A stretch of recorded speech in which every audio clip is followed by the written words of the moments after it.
Olá pessoal, sejam muito bem-vindos a Copycat Comics. No vídeo de hoje vou abordar uma época muito polémica e importante na história dos quadrinhos que foram os anos 40 e 50. Essa época foi acusada de corromper uma geração inteira de crianças.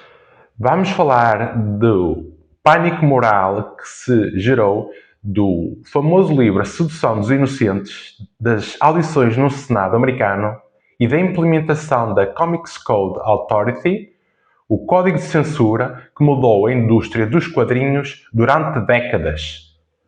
Se gostas de quadrinhos, então prepara-te, porque esta é uma narrativa cheia de controvérsias, exageros e decisões que ecoam até aos dias de hoje. Junta-te a mim. Depois da Segunda Guerra Mundial, os cómics eram uma verdadeira febre nos Estados Unidos. Havia de tudo: super-heróis, crime, romance, western, guerra e, claro, o horror. Mas a mudança no gosto do público começou a incomodar. Capas com cadáveres, monstros, sangue e crimes violentos tornaram-se populares, especialmente graças a editoras como a EC Comics, famosa pelas suas histórias de terror e crime com finais chocantes. Ao mesmo tempo, vivia-se um período de paranoia social, o medo da delinquência juvenil, pânico moral alimentado por igrejas e grupos conservadores, a ideia de que algo estava a corromper a juventude.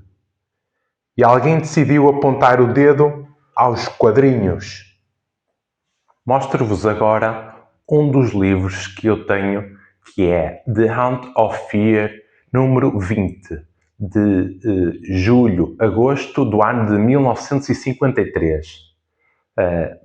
Para terem uma ideia, isto era um género de um título, uma capa, histórias no interior que demonstram exatamente o que vos mencionei anteriormente.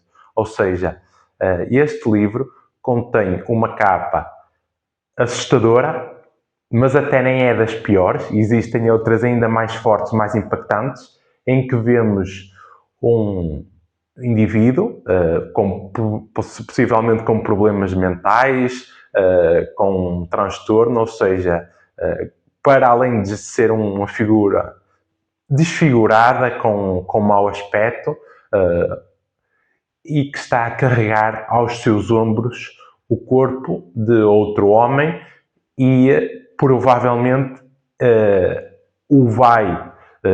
lhe vai fazer coisas menos agradáveis, e deixa muito à nossa imaginação o que estará para acontecer. Aquele machado cravado no corrimão das escadas provavelmente vai levá-lo para a cave para lhes fazer experiências malévolas, e no interior tem outras histórias também que são de horror e de crime.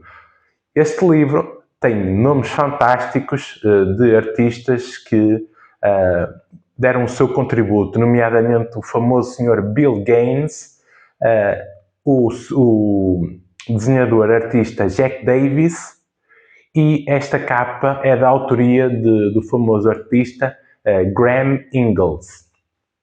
Ou seja, este livro que eu tenho, e entre muitos outros do género de horror e crime que existiam, foi um dos motivos que levou à necessidade de se regular o que era publicado nos quadrinhos e facilmente ao alcance de qualquer criança que tivesse os 10 cêntimos para pagar o livro. Em 1954, o famoso psiquiatra Frederick Wertham lançou o livro A Sedução dos Inocentes, no qual defendia que as bandas desenhadas eram uma influência perigosa para as crianças. As principais acusações que Frederick Wertham mencionava eram: os quadrinhos de crimes ensinavam técnicas criminosas às crianças. O horror, a violência, causavam trauma psicológico. Por exemplo, personagens como Batman e Robin transmitiam mensagens homossexuais subliminares. Era uma relação entre ambos deste caráter que preferia Frederick Warden. A Mulher Maravilha promovia ideias de dominação e inversão de papéis. E as capas da EC Comics eram denotadas de depravadas e corruptoras. Ou seja, ele não se restringia aos quadrinhos de horror e crime, mas também fazia acusações para livros de natureza de super-heróis, como o Batman, o Robin e a Mulher Maravilha, como mencionei. Qual era o problema destas acusações que ele fazia? Estas acusações proferidas no livro A Sedução dos Inocentes eram baseadas em depoimentos isolados e sem método científico. Os dados eram manipulados. Ele fazia generalizações absurdas. Uma amostra de crianças já em tratamento psiquiátrico eram utilizadas neste livro. Ou seja, a amostra estava corrompida. Mas o impacto deste livro foi massivo. Jornais, rádios, televisões espalharam o pânico. Os cómics estão a destruir a nossa juventude. Frederick Warden rapidamente se tornou a figura central da cruzada moral. E a pressão, inevitavelmente, chegou ao governo americano. Outra parte muito importante da minha coleção relacionada com os anos 40 e 50 dos quadrinhos é esta minha edição original do livro A Sedução dos Inocentes. Sendo um tema que eu tanto gosto de estudar e de aprender e colecionar, não me poderia faltar na minha coleção uma cópia original da Sedução dos Inocentes do Dr. Psiquiatra Frederick Warden. Este livro foi publicado em 1954 e menciona todos os motivos que levaram o Dr. Frederick Warden a fazer esta caça às bruxas dos quadrinhos. Todos os motivos que ele via para que houvesse a necessidade de regular o que era escrito, desenhado nos quadrinhos e que facilmente as crianças, por apenas uns meros 10 cêntimos, poderiam ter um acesso a tudo. É um livro muitíssimo interessante, historicamente muito relevante para a história dos quadrinhos. É muito à base de texto, de explicar dos estudos que ele fez, todos os seus anos de pesquisa, e, no entanto, depois tem uma secção que contém algumas imagens, que para o efeito de vídeo é muito mais interessante, de capas, painéis interiores de história que continham determinados tópicos. Neste caso, o suicídio, o chamado injury to the eye, que é a lesão do olho, que era algo comum nesta altura. Havia questões relativamente ao corpo feminino, ao exagero, como eram representadas as mulheres, com pouca roupa, em situações que estão presas, com cordas, também a situação eróticas,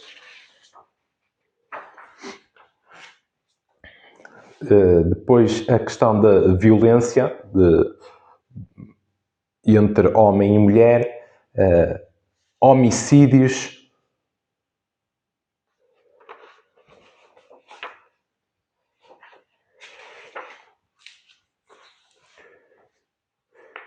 Temos aqui o livro da Phantom Lady, que é um dos mais caros, desejados, porque tem muita conotação sexual, na opinião do Dr. Frederick Wortham, por causa de ter uma mulher bonita, sensual, com muito pouca roupa, e ainda por cima ela está amarrada com cordas aqui a umas vigas de madeira.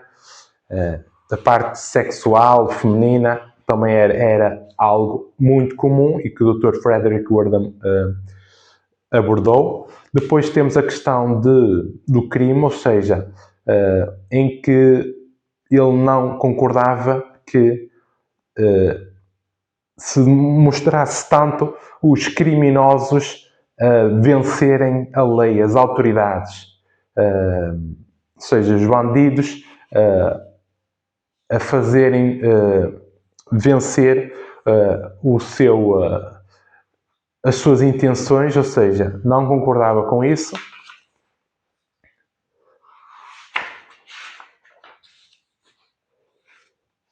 Outras imagens.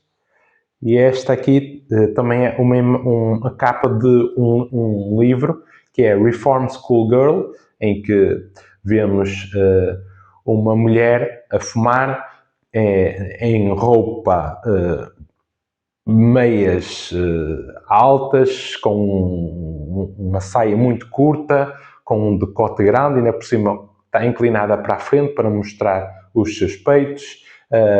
E é o livro que muito marcante na história dos quadrinhos, que expôs à sociedade, da parte do conhecimento de um profissional de saúde, todos os motivos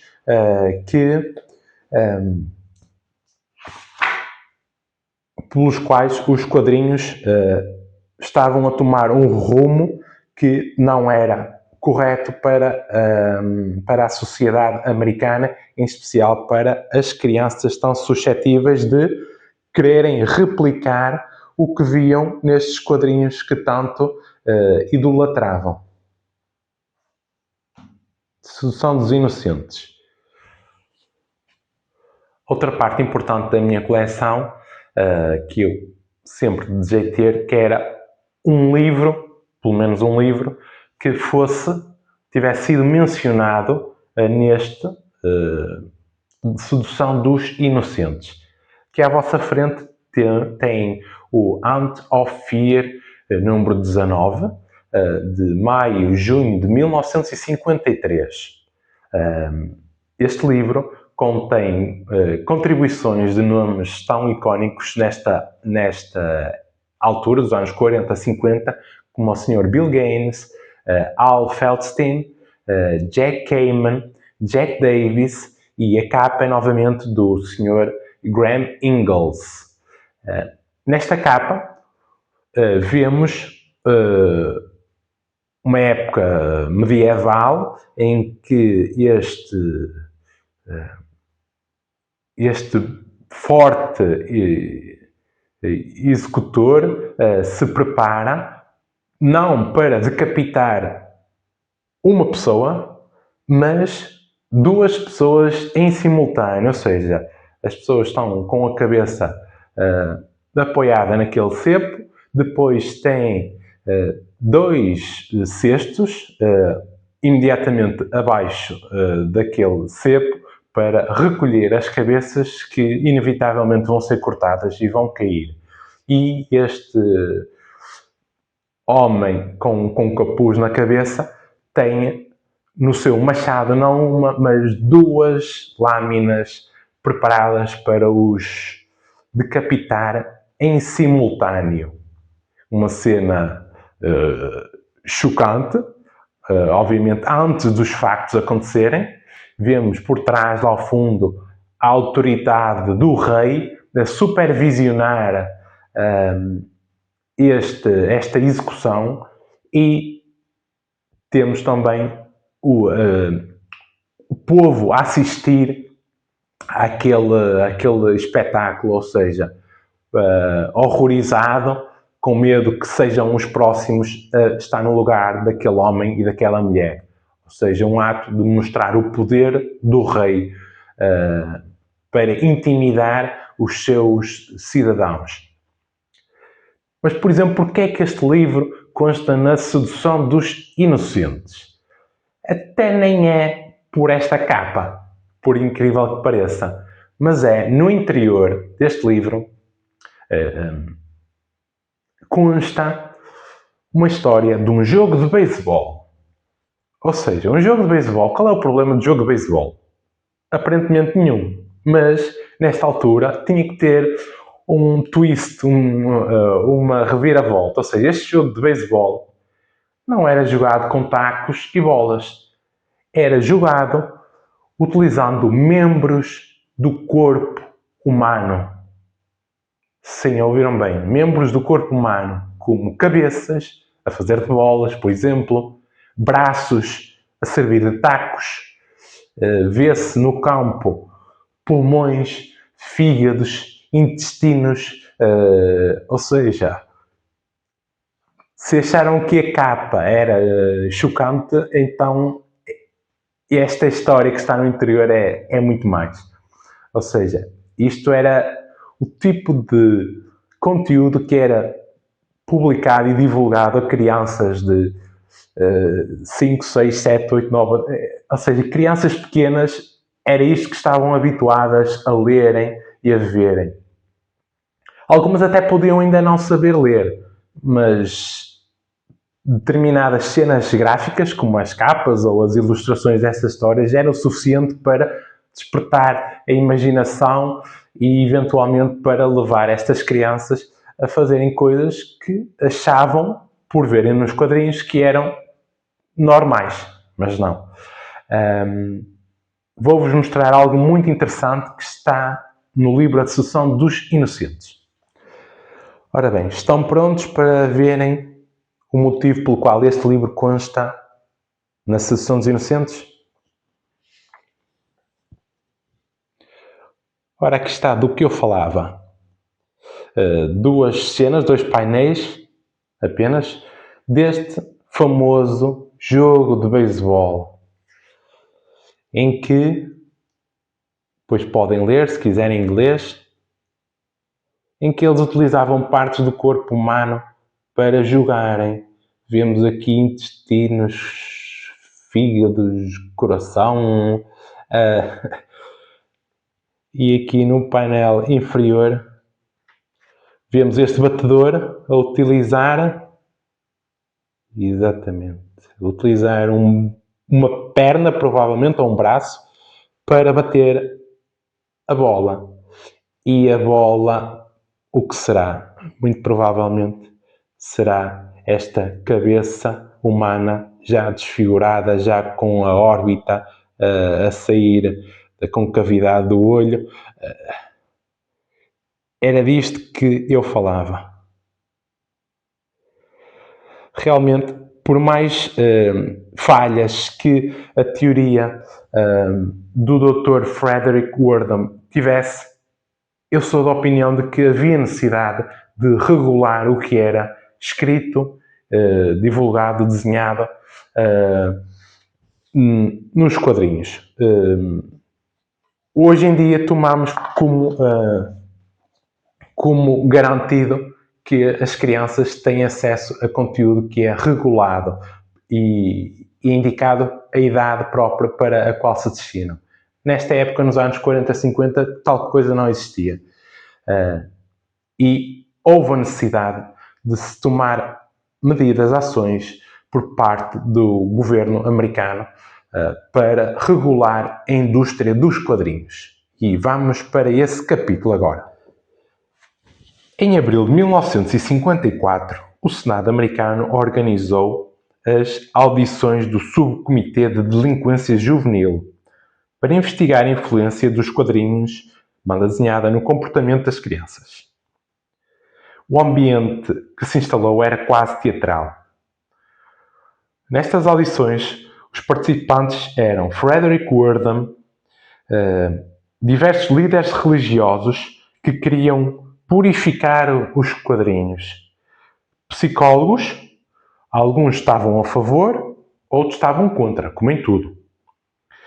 Os pais estavam indignados com o que os seus filhos liam e viam mensalmente nestes inúmeros dezenas de quadrinhos que estavam disponíveis. As editoras, como era o caso, por exemplo, da EC Comics, estavam na defensiva, ou seja, isto era algo que os podia arruinar, algo que iria deixar marcas. Depois houve um momento muito famoso. O editor da EC Comics, Sr. William Gaines, tentou defender a capa da revista Crime Suspense Stories 22, que estão a ver no ecrã neste momento.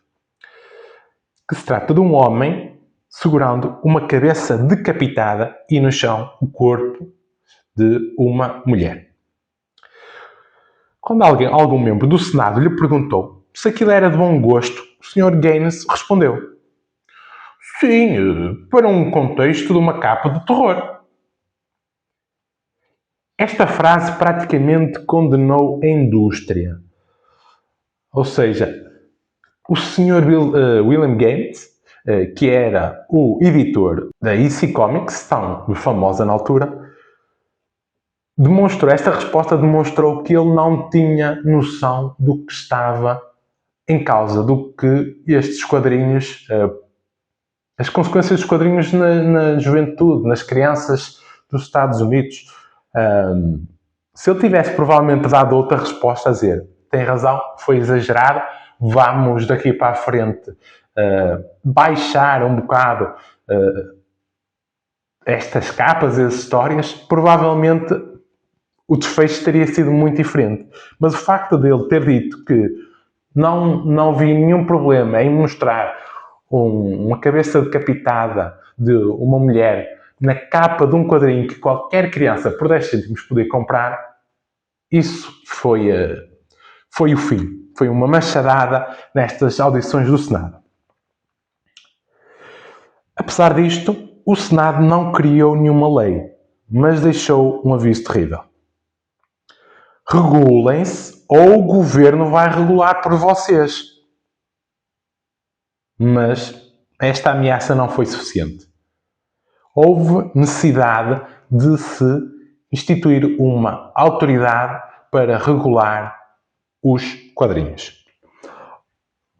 Ora bem, se o livro anterior, The Ant of Fear, número 19, que eu vos mostrei, foi mencionado no livro Sedução dos Inocentes, este livro que está à vossa frente agora, Shock Suspense Stories, número 14, foi utilizado nas investigações do Senado americano. Ou seja, outro género de livros que eu gosto de colecionar. Ou seja, o que veio a seguir do livro Sedução dos Inocentes foi estas audições no Senado sobre a delinquência juvenil. E este foi um dos quadrinhos utilizados. Por exemplo, nesta capa, vemos em dois planos, ou seja, para além diretamente, vemos também em segundo plano um espelho grande que demonstra o que não vemos em primeiro plano, ou seja, vemos um gangster, muito provavelmente, com uma metralhadora a disparar inicialmente sobre o vidro, sobre os móveis e, mais relevante, sobre aquele homem que está com o fato castanho e a gravata vermelha, está a levar várias balas no seu corpo, muito provavelmente para defender a mulher que está atrás dele. Ou seja, parece que ele está a saltar para a frente das balas para a proteger daquele crime. e este foi um dos livros que foram utilizados. Este livro consta, participaram nomes como Otto Binder, Wally Wood, Jack Kamen, ou seja, alguns nomes muito conhecidos nos quadrinhos desta altura. E este foi um livro que eu gosto bastante, obviamente não pela parte do crime, mas pela parte histórica associada a este livro, de ter sido utilizado nas audições do Senado americano. Uma capa forte, impactante, que teve o seu papel também na necessidade de se implementar um código de conduta para os quadrinhos. Com medo de uma intervenção governamental, as próprias editoras criaram uma agência de autocontrole entre elas, designada de Comics Code Authority, no ano de 1954. Era um código extremamente rigoroso, uma espécie de selo de aprovação moral. Algumas das regras proibiam crime e horror como tema central. Palavras como horror, terror, crime em títulos eram proibidas. Vampiros, lobisomens, zombies e monstros proibidos. Sangue, mutilações, cadáveres explícitos proibidos. A criminalidade não podia ser denotada como de glamour. Criminalidade era algo errado. Não era possível fazer críticas à polícia ou ao governo. Proibidas as insinuações sexuais, desvios sexuais, o termo que era utilizado na época, trajes considerados provocantes. Não poderia haver um final feliz para os vilões. Todas as histórias tinham de mostrar que o bem triunfa sobre o mal, ou seja, a autoridade, a polícia, vence os criminosos. A autoridade moral nunca podia falhar. O vilão nunca, mas nunca podia vencer. E o que é que todas estas proibições, quais foram as consequências que elas trouxeram? Por exemplo, a AC Comics, que era a líder em horror, praticamente morreu. Não se conseguiram adaptar, o conteúdo que faziam não ia de acordo com estas regras, e eles não se conseguiram adaptar. A famosa Mad Magazine só sobreviveu por virar uma revista fora do código, ou seja, o género de horror desapareceu dos cómicos durante décadas. Só voltou novamente assim em força na década de bronze. A indústria dos quadrinhos tornou-se mais infantil, mais controlada e mais conservadora. Ou seja, enquanto nos anos 40, 50 havia inúmeros géneros de quadrinhos, westerns, ficção científica, crime, terror, o chamado Good Girl, romance. Depois houve quase um desaparecimento de muitos destes géneros, ou seja, houve novamente uma predominância do género de super-heróis. Por outro lado, estas restrições forçou os autores a reinventar a narrativa e muitos influenciadores modernos acreditam que esse desafio levou ao refinamento dos super-heróis dos anos 60, como Marvel, através de Stan Lee, Jack Kirby e Steve Ditko. Porquê? Porque nestes quadrinhos dos anos 40 e 50 eram as antologias, ou seja, cada livro tinha lá dentro uma compilação de pequenas histórias, ou seja, não era como os quadrinhos que surgiram nos anos 60, 70, etc., que optaram por criar conceitos novos. Por exemplo, as histórias não se baseavam, o interesse dos quadrinhos não se baseava neste fator de choque, no fator da parte de cariz sexual, ou terror, ou crime. Não, eles inventaram narrativas, ou seja, histórias completas, do princípio ao fim, ou seja, grande parte dos quadrinhos depois passou no seu interior a conter uma única história, ou seja, princípio, meio e fim. E depois houve conceitos como, por exemplo, sequências, ou seja, aquele título, por exemplo, os Fantastic Four, o Quarteto Fantástico, havia continuidade umas histórias para as outras e depois até houve pequenas histórias dentro da história, ou seja, minisséries, por exemplo. Houve uma mudança drástica nos quadrinhos. Predominaram os super-heróis e histórias com sentido, com uma narrativa interessante para estimular, digamos, já a imaginação das crianças. Agora temos um exemplar que eu trouxe para vos mostrar o tipo de quadrinhos que vingou a partir dos anos 60. Este é de 1964, que é o Walkman número 4, em que vemos no canto superior direito o selo da Comics Code Authority, ou seja, o significado que os pais podiam estar descansados que naqueles quadrinhos que eram disponibilizados para o público, que tinham histórias, tudo era revisto por uma autoridade que supervisionava o conteúdo, desde as capas ao interior, às histórias que eram publicadas. E foi daí que o género dos super-heróis predominou até aos dias de hoje. Apesar de depois, posteriormente, haver outros géneros, mas os super-heróis foi o mais popular, o que teve melhor adesão. Este é um exemplar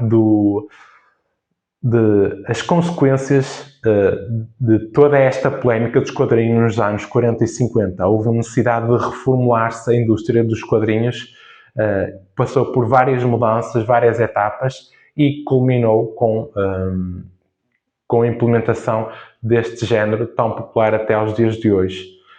E a instauração da Comics Code Authority, que vigorou durante várias décadas, até que, a partir dos anos 70, começou a perder força, porque sofreu uma nova mudança, a indústria dos quadrinhos, em que houve necessidade queriam fazer histórias diferentes, histórias adequadas ao que se passava na altura. Por exemplo, a problemática das drogas dos anos 70, principalmente, e as editoras, os escritores, acharam que havia necessidade de se abordar temas da sociedade e houve então uma pequena alteração na Comics Code Authority, até que houve alguns quadrinhos, por exemplo, do Homem-Aranha e penso que do Green Lantern, que foram publicados sem este selo de aprovação. Decidiram que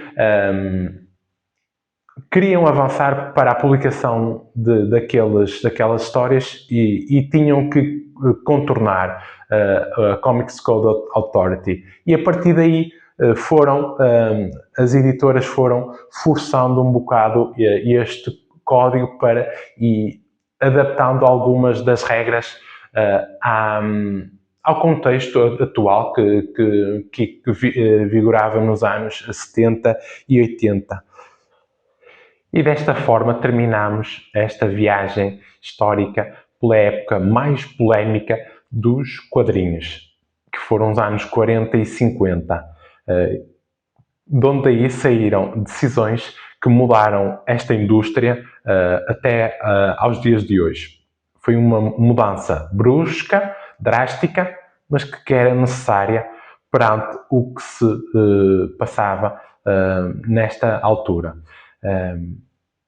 Este é um tema que eu gosto muito, que me diz bastante, tanto de estudar, aprender, como de colecionar. Espero que tenham gostado da parte histórica e também desta parte dos quadrinhos e do livro que vos trouxe, porque são peças que fazem parte da história e que tive todo o gosto em colecionar e agora partilhar com vocês. Espero que tenham também gostado do vídeo de hoje, da temática, do conteúdo que vos trouxe. Para mim foi um grande prazer gravar este vídeo e espero que, por favor, deixem o vosso gosto também, se desfrutaram deste conteúdo, e terei todo o gosto em ter a vossa companhia num próximo vídeo de Copycat Comics para vos trazer também mais conteúdo interessante sobre este hobby fascinante que são os quadrinhos. Espero ver-vos em breve. Tchau, tchau.